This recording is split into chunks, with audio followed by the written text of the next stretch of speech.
live kung live. Hi, mega shoutout sa inyo lahat guys. Shoutout mga guys mga live good tayo.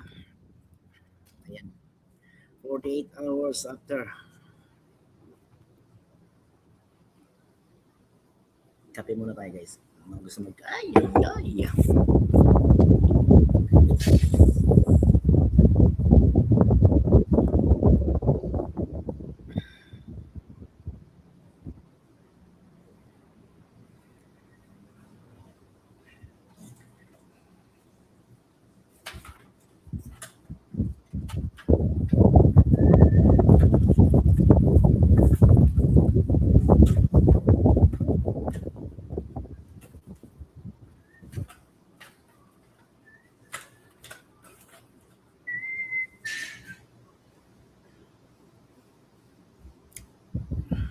Ay, ang bagal ng ano. Ayun na. Grabe. Ang bagal ng connections.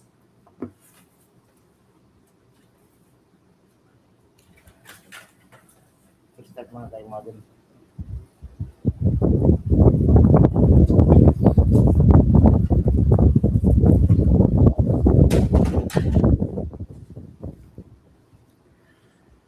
Aray ko, yan na yung mga missile naglipara na. Cluster missiles, ayan yung mga cluster missiles nila.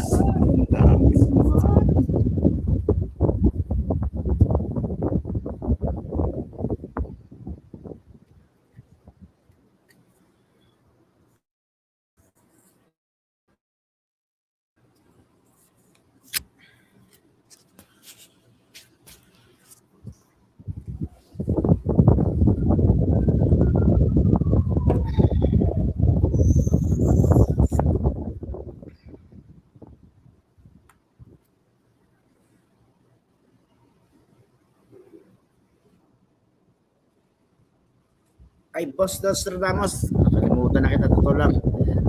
Send mo na lang ulit yung Gcash mo, boss. Type mo na lang dyan.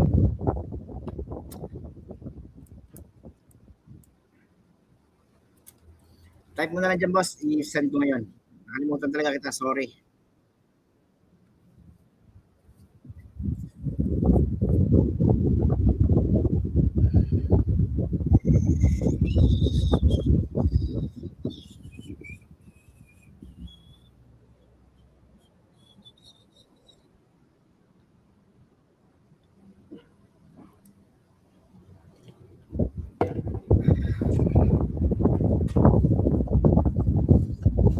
Bago na connection nyo dito, ha? Babayad na kayo ng internet mo, hindi? Ha? Sabihin nyo yung boss dito kung bayad ng internet.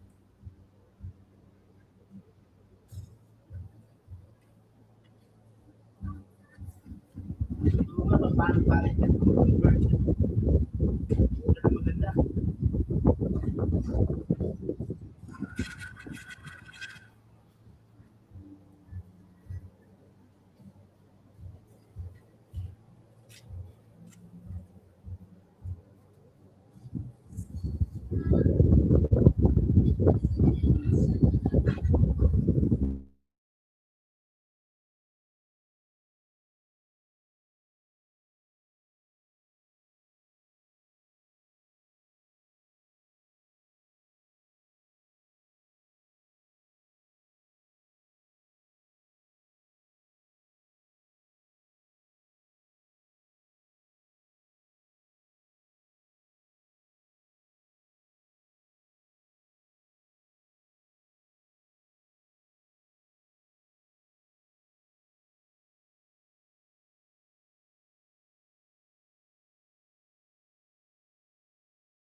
Grabe, mga warheads nila, oh. Ang dami. Yun yung cluster warheads na sinasabi.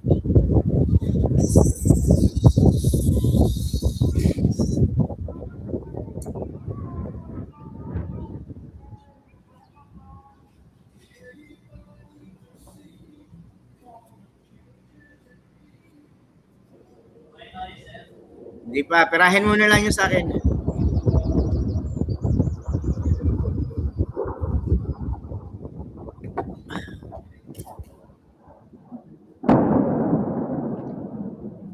Yung sabog.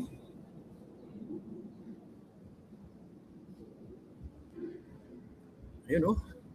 Usok talaga.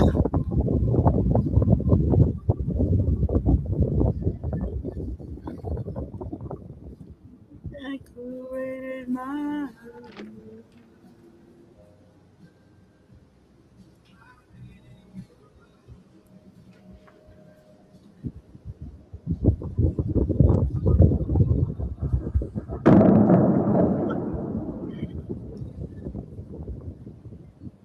Parang ang hirap naman ng ganyang sitwasyon. Wala ng mga tao sa building.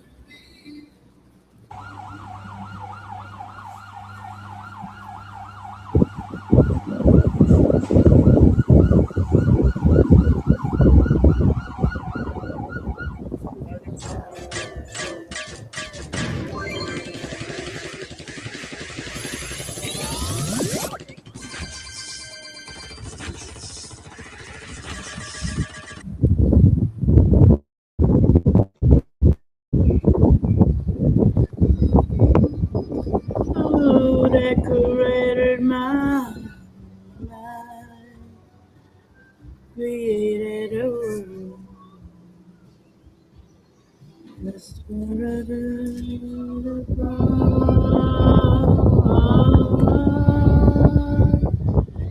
In the dramatic last Decorated my life, created a world.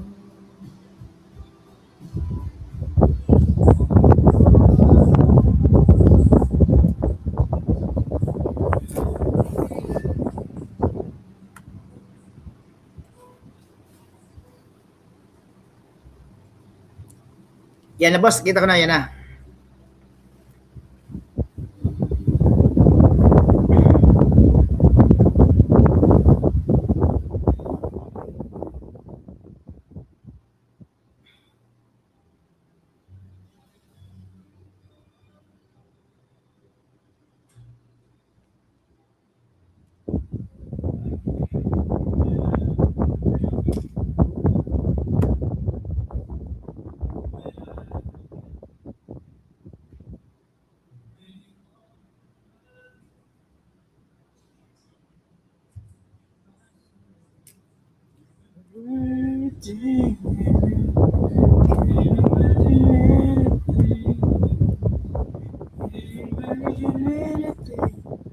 To a bus can do to the years to let me down.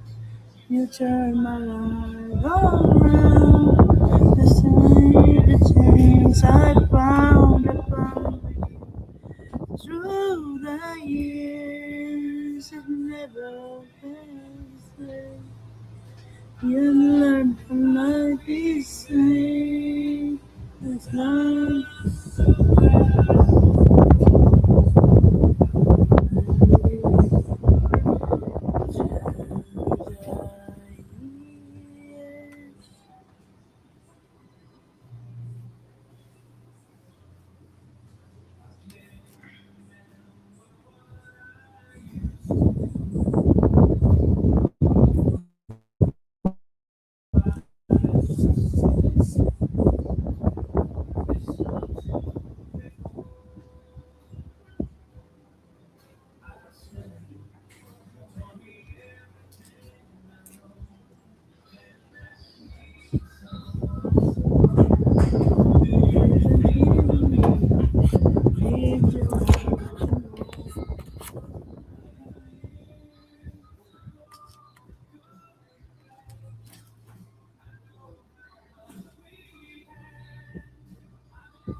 At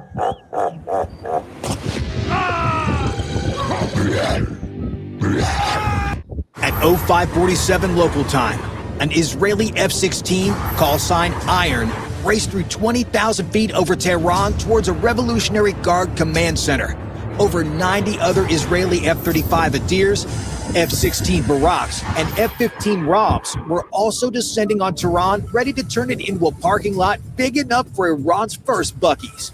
The pilot's targeting pod painted a clean infrared signature on the building below. Textbook conditions for what should have been a routine precision strike. And that's exactly when his radar warning receiver exploded. Phased array lock, 8 kilometers, fire control track in under 3 seconds. He had about as long as a deep breath to decide if he was going to live through the next 10 seconds. He broke hard right, flares out, pure muscle memory. The kind of thing a pilot does the way you flinch when someone throws something at your face. Against a radar-guided Tor M1, flares are roughly as useful as a screen door on a submarine. What saved him was the brake itself. 7 Gs of desperate geometry shifting the aspect angle faster than the Tor's seeker could correct. The missile streaked past. Close. Close as in the Grim Reaper just ding-dong ditched you. Iron Lead was alive, off-heading, wrong altitude, 8 JDAMs still on the rails, targets behind him somewhere in the smoke. Alive was enough for now. But here's what made this particular Tor M1 dangerous. It had already been destroyed. Satellite imagery confirmed it 2 days ago. Crossed off the target list, nobody looking twice. What the satellites couldn't see was a different crew driving to the wreckage, parking in the crater of the confirmed destroyed target, and waiting. The Iranians had figured out something the coalition hadn't anticipated. They were reading battle damage assessments like restaurant reviews. 1 star, wouldn't bomb again. It was brilliant. It also worked for exactly 90 seconds. The Adir overhead the Narmak district. 30 seconds of dropping a weapon on the IRGC Intelligence Directorate, a functioning command node still linking Iranian security forces across the district. Caught the Tor M1 emission on the ASQ-239, the Adir's electronic warfare suite, which passively listens for enemy radar signals the way a bat listens for echoes in the dark, and put the battery out of business. 90 seconds from the first pulse to silence. But the Tor crew had used those 90 seconds for something more valuable than shooting. They radioed. Bearing, altitude, heading.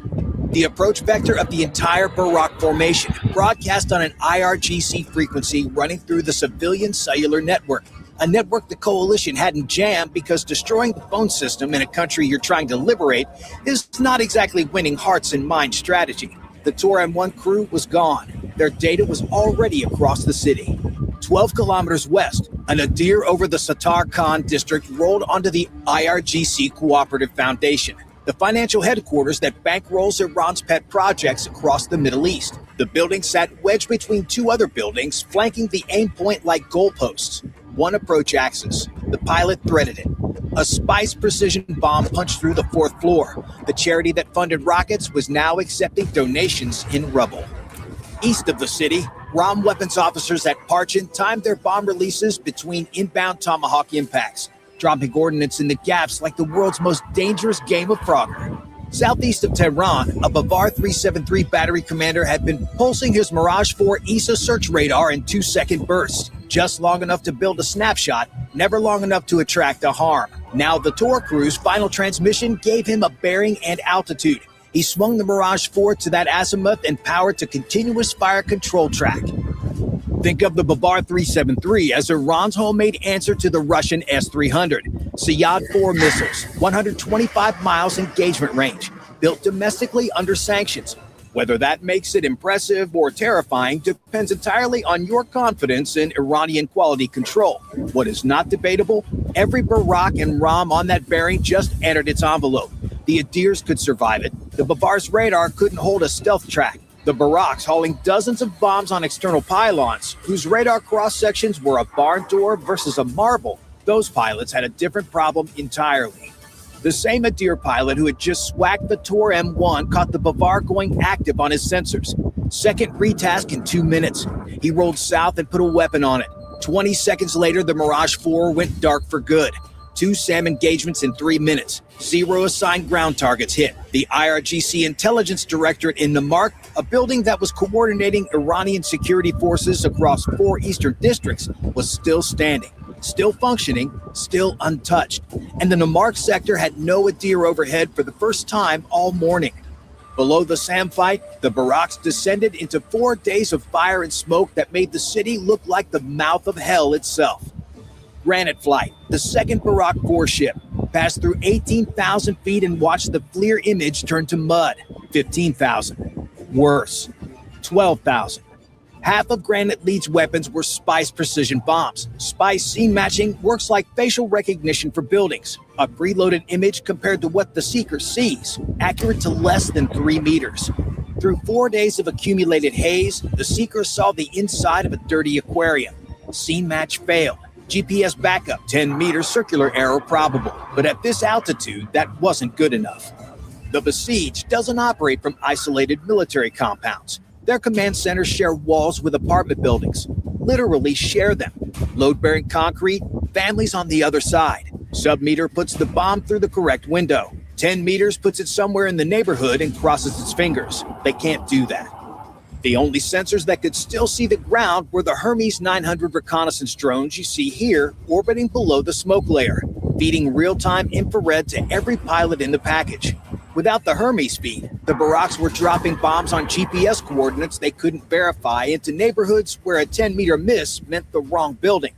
Meanwhile, 22 kilometers west, an Iranian Yak-130 armed with R-73E infrared missiles was closing in on one of those drones with a solid lock in the rear cockpit. The Hermes had no countermeasures and no speed. A fat infrared return doing lazy orbits at 8,000 feet, the aerial equivalent of a 3-legged horse at the Kentucky Derby. Every other sensor in the package, targeting pods, ASA radars, satellite feeds, could see through the darkness but not through particulate smoke. Infrared radiation scatters off carbon particles the same way headlights scatter in fog. The Hermes, orbiting below the smoke layer at 8,000 feet, was the only asset that could provide real-time ground imagery. If it went down, every pilot under southern Tehran was blind. The Adir, transitioning back toward Namarq after the Babar engagement, spotted the Yak-130 on EOT's camera you see here, closing on the Hermes seconds from firing. He dropped toward the contact. But in the gap he'd left open over Namarq, the GAP-2 SAM engagements.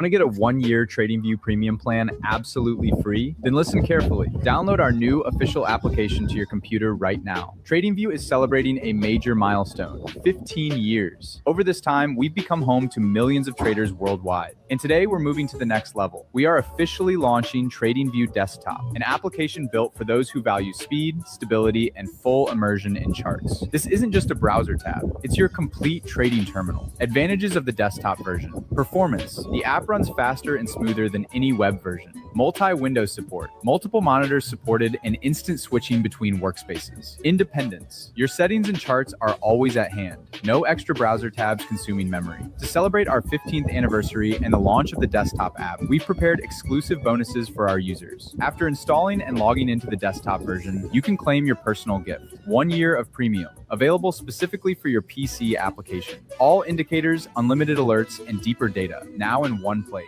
Don't miss your chance. This promotion is anniversary-based and time-limited. Follow the link, download TradingView for Windows or Mac OS, and activate your premium access today. TradingView Desktop, 15 years of success, and this is just the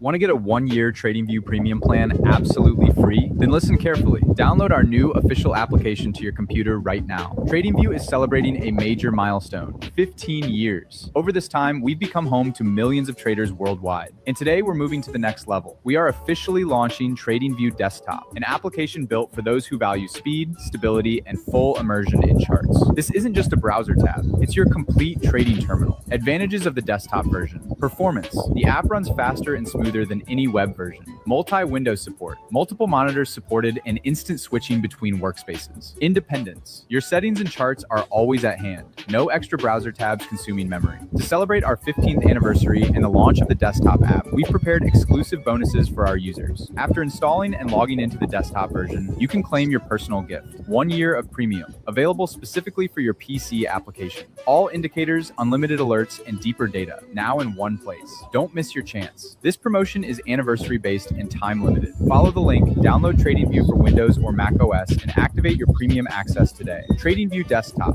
15 years of success, and this is just the beginning.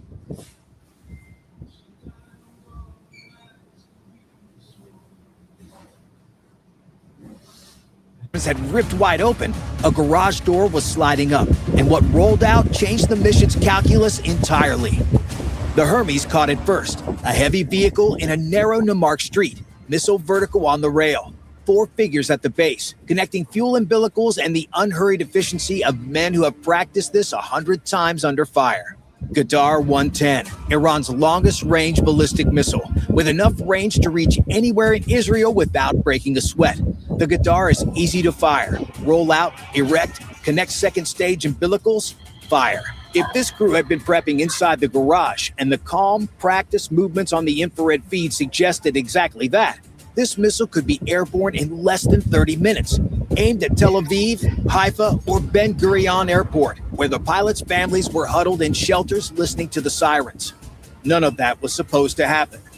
The KAOC, the Combined Air Operations Center, the command hub directing every aircraft in the strike package from a bunker hundreds of miles away, retasked Granite Lead nearest Barak, nearest weapon. The besieged command center he was supposed to hit 6 kilometers north would have to wait, or belong to someone else. Right now, a ballistic missile pointed at Israel took priority over everything. Single-seat cockpit, no weapons officer to handle the targeting while he flew.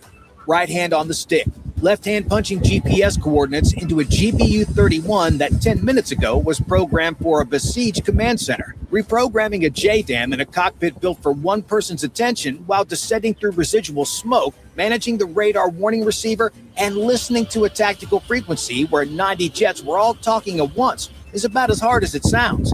Imagine changing the destination on your GPS while merging onto a highway during a thunderstorm. Except the GPS is a 2,000-pound bomb, and the highway is contested airspace over an entire city that's looking to put your face on a t-shirt. 14 kilometers north, a Barak over the Pastoran district caught a 3-second gap in the smoke, a gust off the Alborz Mountains shoving the haze just far enough for the spice seeker to match. Ministry of Intelligence, 3rd floor. The scene matching algorithm found the building's roofline profile, locked, and the bomb was already gliding before the smoke closed back in. Submeter hit through a window that existed on the seeker's display for less time than a sneeze. Over Labizan, another Barak pilot orbited a confirmed IRGC logistics center with 2 JDAMs on the rails and a problem the bombs couldn't solve. The Hermes feed showed foot traffic, civilians moving along the adjacent street, a block from the aim point. He circled, fuel burning, the window shrinking with every orbit. Clearance hadn't come. The building sat there, intact, doing its job, while the pilot who's supposed to destroy it watched people walk past it and waited for a gap that might never open. Granite Lead's 7 original aim points were now orphaned, sitting on no one's target list, assigned to a pilot who was busy reprogramming a 2,000-pound bomb onto a ballistic missile he had known about 3 minutes ago. The KAOC scrambled to redistribute. 2 targets rushed to a ROM flight already running heavy on fuel. 3 reassigned to Baraks in adjacent sectors who now had to squeeze extra aim points into attack runs already planned to the second. 2 stayed unassigned. The cascade was just getting started. He got the coordinates in, rolled onto an unplanned attack heading, 15,000 feet, shallow dive, faster than textbook. The GPS had to put the warhead within the width of a narrow street. Residential buildings on both sides, the tail wedged between them with the Ghadar 110 pointing at the sky like the most dangerous flagpole in the Middle East. 2,000 pounds pickled off the centerline pylon, tail kit deployed, 4 fins steering through smoke. The Ghadar 110 solid fuel stage ruptured on impact, propellant ignited. The Hermes infrared feed whited out for 3 full seconds, a fireball that turned the narrow street into a blast furnace. When the image stabilized, crater. burning debris. The missile that was pointed at Israel reduced to scrap in a hole in the ground. One bomb spent, 7 JDAMs left for 7 aim points and 0 spares. The 4 minutes of reprogramming and maneuvering came out of fuel he wasn't getting back. His margin just crossed from tight to a number he didn't want to think about. 30,000 feet above the smoke, a ROM weapons officer was already working the problem. His APG-82 ESA radar you see here, an active electronically scanned array that builds ground maps using radar waves instead of light, meaning smoke and haze are essentially invisible to it, the way sonar doesn't care if the water is murky, could map ground terrain through the haze like it wasn't there. He cross-referenced the radar ground picture against preloaded target imagery, tightened the coordinates, and put. What if I could build an app that works my way with Base 44? My work moves fast. My tasks, priorities, and deadlines change every day. But today I can finally pushed updated aim points down to the barracks through Link 16, the encrypted data network that lets every jet in the formation share targeting information in real time, like a group chat for fighter pilots, except every message is a set of GPS coordinates, not sub-meter, but close enough to put a